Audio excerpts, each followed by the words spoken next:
जनाब, ज़िंदगी से बहुत सारे गिले हैं, बहुत सारी चीज़ें होती हैं। वो कहते हैं ना, ज़िंदगी से यही गिला है मुझे, तू बड़ी देर से मिला है मुझे। हम ज़िंदगी में ना बहुत सारे लोगों के बारे में बात करते हैं, बहुत सारे रिश्ते, ख़ास तौर पे माँ बाप का रिश्ता बड़ा इमोशनल है। ये मुझे भी पता है, मैं इस चीज़ से जनाब गुज़री हुई हूँ और गुज़र रही हूँ। मुझे अंदाज़ा है कि उनके चले जाने के बाद बहुत मुश्किल है वो करना। बेशक आप शादीशुदा हो या गैर शादीशुदा हो, बेटियों को हमेशा माँ बाप की ज़रूरत पड़ती रहती है। मेरा बड़ा दिल करता था कि मैं दिल खोल के एक बात करूं। वो थी कि मेरी ज़िंदगी का सबसे अल्लाह ताला ने जो मुझे गिफ्ट दिया था, गॉड गिफ्ट मैं कहती हूँ, अल्लाह ताला की तरफ से। कुछ चीज़ें तो हैं जिनको मैं कहती हूँ आपको मुझे मिलती हैं, लेकिन कुछ गॉड गिफ्ट ये था कि मेरी सास इसलिए कहूँगी कि आपको समझ आ जाए। मेरी सास ने मुझे एक, कहते हैं ना, बेटी से भी ज़्यादा प्यार दिया। मैं आपको सच बताऊँ तो मैं मेके जाती थी ना, तो ज़ाहिर है अम्मी को तो हमने इतनी तवज्जो नहीं देखा था। माशाल्लाह से अम्मी की 4 बेटियां थी। अब मम्मी सारों के साथ इस तरह का लाड करने शुरू हो जाती तो फिर तो बनने से काम। तो ये भी नहीं कि मेरी सास को मतलब बहुएँ नहीं थी। मेरी सास की 4 बेटियां थीं, एक बड़ी बहू पहले से मौजूद थी। मेरे पास मूवी है, यूएस में भी है, लेकिन मैं शेयर इसलिए नहीं करती कि बहुत बड़ी इनकी बरादरी है। अभी तो इन पे भी बड़े ऑब्जेक्शन उठते हैं जो मैं वीडियोस डाल देती हूँ। हालांकि मैंने कभी किसी का नाम नहीं लिया, हर वाक़ अपने से पा लेनी है फिर भी लोगों को तराज़ होता है। अच्छा, मेरी जब शादी हुई ना, वो जिसे कहते हैं ना, घर में पहले दिन से लेकर, कभी आपको मूवी दिखाऊंगी, कभी अल्लाह ताला मुझे मौका दें। वो गाड़ी से उतरने की ना, जैसे गेट होता है, गेट को ओपन करते थे दो में, फिर आगे वो प्लेट लेके खड़ी होती थी हम लोग फोर सीटर वास्ते याद है। तो वो, लेकिन वो तो चले एक रवायती सा था, सब कुछ वो रवायती समझ लेंगे। उस दौर में नए नए वो आए थे रोज़। सबसे ज़्यादा जो मुझे चीज़ अट्रैक्ट की ना इस घर में, वो मेरी सास थी। मेरी सास सर्दी के अंदर बूट पहने में बड़ी वेल ड्रेस औरत, टू मच जैसे कह लें कि अच्छा बोलने वाली, बहुत सब्र वाली। पूरी रात मैं कहती हूँ वो अल्लाह की इबादत करती थी, और मेंटली मैं इतना रिलैक्स होकर सोती थी कि मेरी सास जाग रही है। यकीन करें, मैं जहाँ भी सोई होती थी ना, जब मैं उनके साथ रहती थी, ये साथ ही घर है उनका। अब तो लैदा हो गए, उनकी ज़िंदगी में ही लैदा तो नहीं हुए थे, अपना घर बना लिया, तो घर अपने घर तो आना था, तो इस वजह से तो मैंने अपनी सास जैसी औरत नहीं देखी। और सबसे बड़ी 2 मिसाल, बहुत चीज़ें हैं जैसे शायद आप लोग भी एग्री करेंगे कि जब मेरी शादी हुई ना, तो वो गाड़ी से उतरे तो मेरी सास ने एक पूरा रोल अदा किया, एक जैसे माँ का रोल होता है ना। उन्होंने मुझे पूरे हाथों के साथ पकड़ा और बड़ा सर पे प्यार दिया, और घर के अंदर, अच्छा मुझे नहीं पता था कि वो इनमें वो रस्म होती है कि जो बहू होती है वो घर का वो चौखट पकड़ती है, और जो ससुर होता है फिर वो उसको जो भी देना चाहता है वो देते हैं। अब मेरे ससुर तो नहीं थे, मेरे जेठ ही थे। वो जेठ मेरे भी ससुर जैसे ही थे।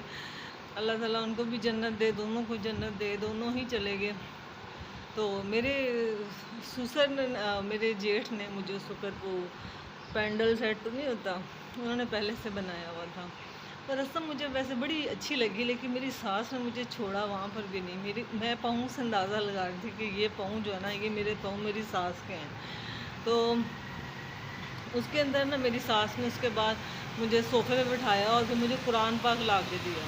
फिर मुझे कहती हैं कि तुम कुरान पाक जहाँ से भी दिल करता है ना, एक दफ़ा पढ़ लो, जहाँ से भी दिल करता है खोल लो और एक दफ़ा पढ़ लो। पहले तो वो पढ़ाने लगी तो वो सारे कहने लगे नहीं अच्छा नहीं लगता, सारे बैठे हुए हैं और वो पढ़ेगी, वो नई नई मुसलमान हुई है कोई।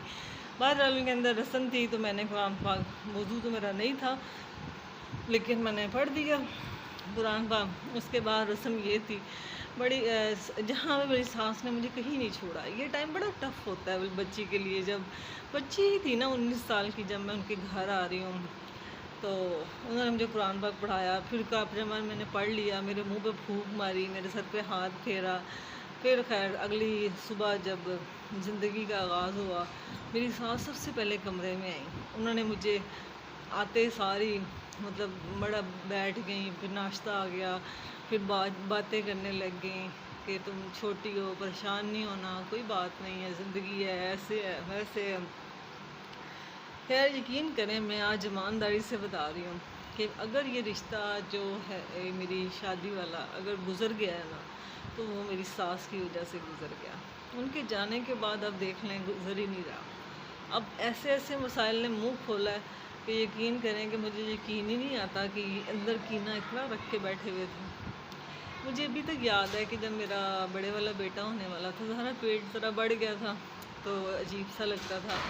तो मेरी सास ने कहना कि तुम चारपाई पे लेट के ना, मेरे बाल लंबे थे उस वक्त, मैंने आपको बताया, मुझे कहती तुम चारपाई पे लेट जो बाल लटकाओ तो मैं तुम्हारा सर धुलवा देती हूँ। अच्छा, फिर मेरा सर धुलवाती थी, फिर मेरी हर तरह की नीटनेस का ख्याल रखती थी। फिर मुझे कहती थी सूरज मरियम पढ़ लो, सूरज, मतलब ये नहीं कि डंडा देना है या गुस्से से, बड़े प्यार से कहती थी कि इसका दिल लग जाए।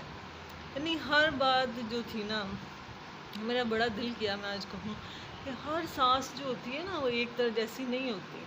अब जब मैं अभी अपने बेटे को भी ये बात सुना रही थी कि जब मेरी सास फोत हुई तो कुदरत का बस निज़ाम है ना, तो मेरी नंदों के मुंह से ना खुद ही निकली जा रहा था। अम्मी कहते सी कि जिन्हें भी हुमायूं कुछ किया, मैं क़यामत वाले दिन उन्होंने दुध नहीं बख्शना। मैं बाद में ना बड़ा सोचा और बड़ा रोती रही कि बहुत खूबसूरत रिश्ता था। अल्लाह ताला जहाँ पर भी हैं, अल्लाह ताला उनको अपने हिफ्ज़ ईमान में रखे और अगली मंजिलें उनकी बहुत आसान करे। बहुत बड़ा काम उनके हाथों से रह गया कि उनकी बेटियों की शादी नहीं हुई। मुझे बड़ी तकलीफ़ होती है, लेकिन मैं इस नतीजे पे पहुंच गई हूँ, ये उनकी गलती नहीं है, यहाँ गलती अपनी ही है। बहरहाल हर सास और हर इंसान बुरा नहीं होता। आप ये कह के धब्बा लगाते अच्छा ये बहू है, ये देवर है, ये हर इंसान अपनी नेचर लेके पैदा हुआ। अब मेरी सास को मुझसे क्या लगाव था, एक सपोज बात है, मैं उनको जायदाद चीज़ सादे रहना सी, ठीक है, बेटा था, उनको खुशियाँ थी, क्योंकि और भी पैदा कर सकती थी। लेकिन उन्होंने मुझे जो प्यार दिया ना, यकीन करें कि उसने मुझे इस रिश्ते को निभाने पर जोर तोड़ने के लिए सब तैयार हो जाते थे, लेकिन जब मैं अपनी सास का सोचती थी तो मेरा दिल दह जाता था। मुझे अभी तक याद है मेरे भाई ने कहा कि मैं तेरी सास को कहता हूँ जब भी वो मिनतों पे आ जाती हैं, तो इसलिए तेरी सास को कुछ भी नहीं कहने को दिल करता, बड़ी ही अच्छी औरत है। तो बस बाज़ औक़ात इस तरह भी होता है। देखें, कुछ रिश्ते इसलिए भी निभ जाते हैं कि घर के जो बड़े हैं, बुज़ुर्ग हैं, वो बहुत अच्छे होते हैं। इसलिए अल्लाह ताला उनकी बहुत बहुत मग़फ़िरत करे और जन्नत में, मैं तो कहती हूँ, आला मकाम पे रहें। बस बहुत आज जुम्मा था, बस ऐसे बैठे बैठे ख्याल आया तो दिल किया मैं आपसे ज़रूर शेयर करूं। मुझे बताइएगा कि आप लोगों को ज़िंदगी में कौन सा सबसे अच्छा रिश्ता, वो रिश्ता एक ही नहीं होता, यही चीज़ तो मैं आपको क्लियर करना चाह रही हूँ। माँ, बहन, बेटी, सास, किसी से भी आपकी बॉन्डिंग इतनी अच्छी होती है कि जिसकी वजह से आपकी ज़िंदगी गुजर जाती है। मेरी ज़िंदगी मेरी सास की वजह से गुजर गई। मुझे कपड़े धोना उन्होंने सिखाए, मुझे कुकिंग उन्होंने सिखाई, मुझे हंडिया बच्चों को गलाना कैसे, कितना गलाना है, कैसे गलाते हैं, सब कुछ मेरी सास ने सिखाया। बहुत बहुत शुक्रिया। मैं कहती हूँ जहाँ पर भी हैं, थैंक यू सो मच कि आप मेरी ज़िंदगी में रहीं और इसी वजह से मैं यहाँ तक आ सकी। और लेकिन आपकी दुआओं का सिलसिला ज़रूर ख़त्म हो गया, लेकिन मुझे होप है कि जहाँ भी हैं अल्लाह ताला उनको बहुत, सबने जाना है। अब इस चीज़ की मुझे भी समझ आ गई है, इसलिए मैं ज़्यादा इमोशनल नहीं होती। बस अल्लाह ताला सबके ऊपर जब भी टाइम ये आए आसानी का आए। टेक केयर, अल्लाह हाफ़िज़।